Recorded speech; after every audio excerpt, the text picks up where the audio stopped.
dreams can now be the furniture in your home. It's never been easier than during up to real savings. Get real. Hey Trevor, what are you watching? At the house. Save on fresh. I don't know. Genuine natural animal here that is not just an average animal. All of them are born, but then you take an. We have a brand new offer for you. Call right now, and for a limited time, this entire 7-piece set is yours for just one payment of $29.99. Your convertible.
This is what we believe.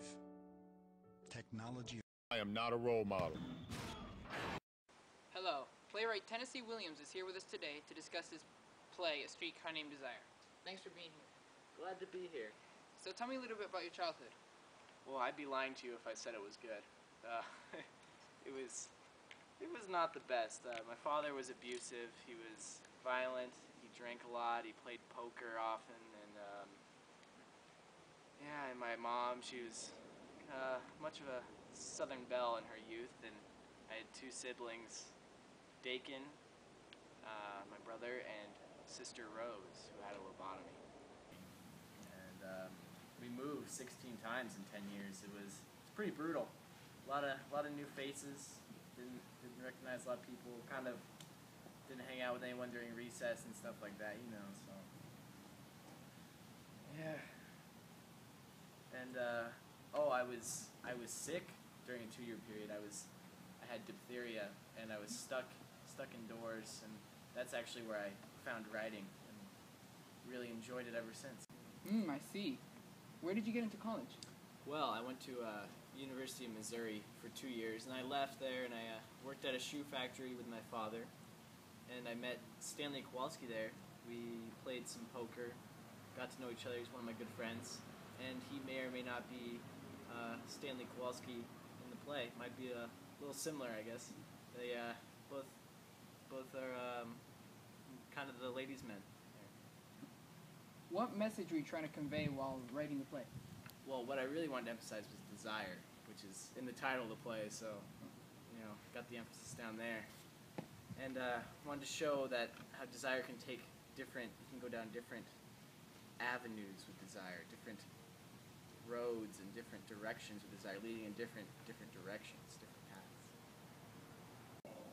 Can you give us an example of that in the play? Absolutely. Stella and Blanche are sisters in the play, right? So, Stella has a desire to be with Stanley and live just happily for the rest of her life. And Blanche has a desire to live in the past and restore everything to the past. And which is bizarre because they are related by blood. Wow. I noticed while watching the play there was a recurrence of the polka. What is its significance? Well, polka is one of my favorite styles of music, first of all. But also, it represents sort of the past and flashbacks in the story and in Blanche's head, and just whatever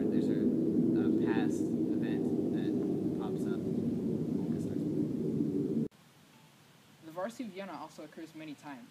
Can you tell us a little more about that? Well, the Varsuviana is played when Blanche's husband dies, and this is almost, it reoccurs to kind of represent the flashback in her head of this occurrence.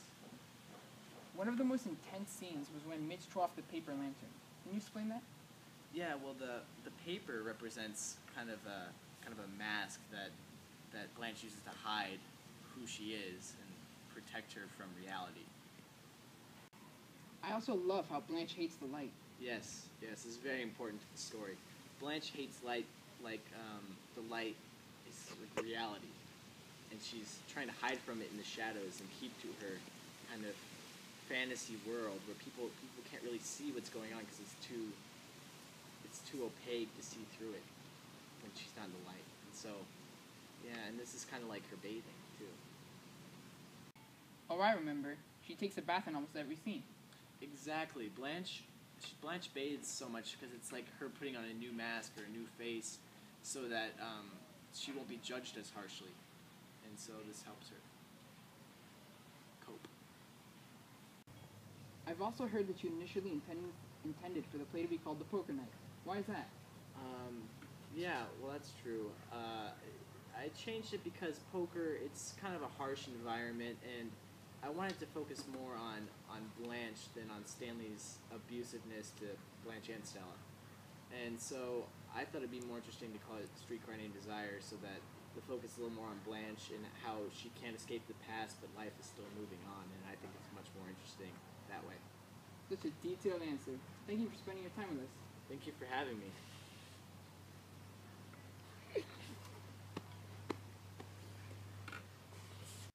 Stay tuned for our interview with LMFAO after the break. Delicious Coke Light Lemon. Hey, Stella! Hey, Stella!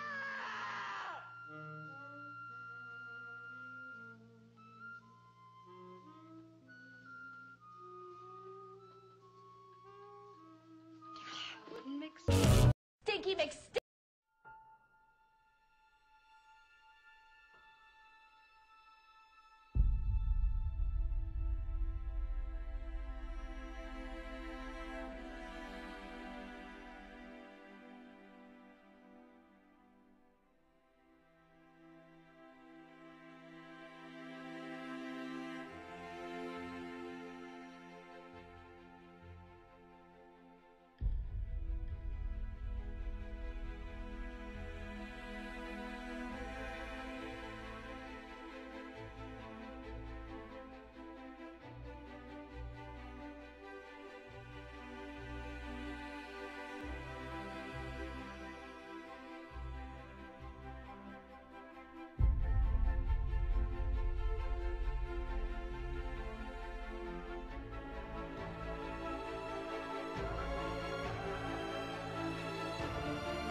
No, that was a Glass Menagerie. The one before was A Streetcar Named Desire.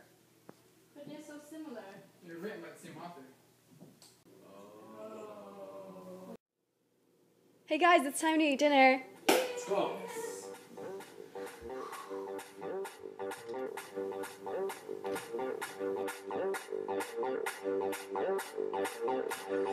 When I walk in the room, this is what I see.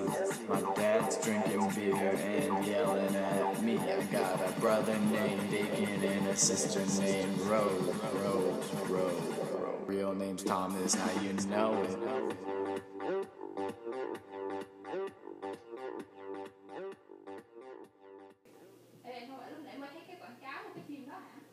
No, that was a Glass Menagerie. The one before was A Streetcar Named Desire. Nhưng mà hai cái nó giống nhau dễ sợ.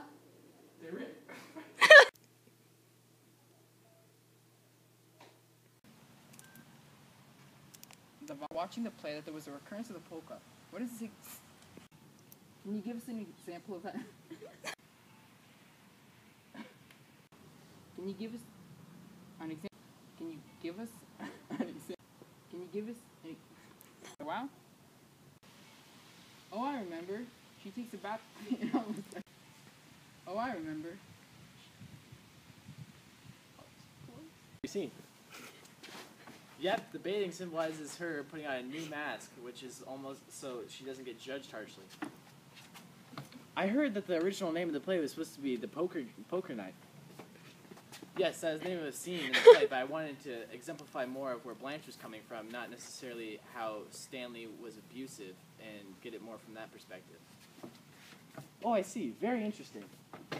Yes, I thought so. I thought maybe it would be a little more interesting to have the focus more on Blanche.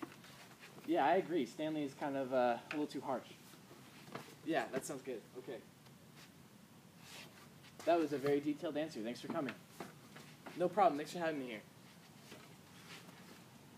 Okay, our next guest is LMFAO. Thanks for being here.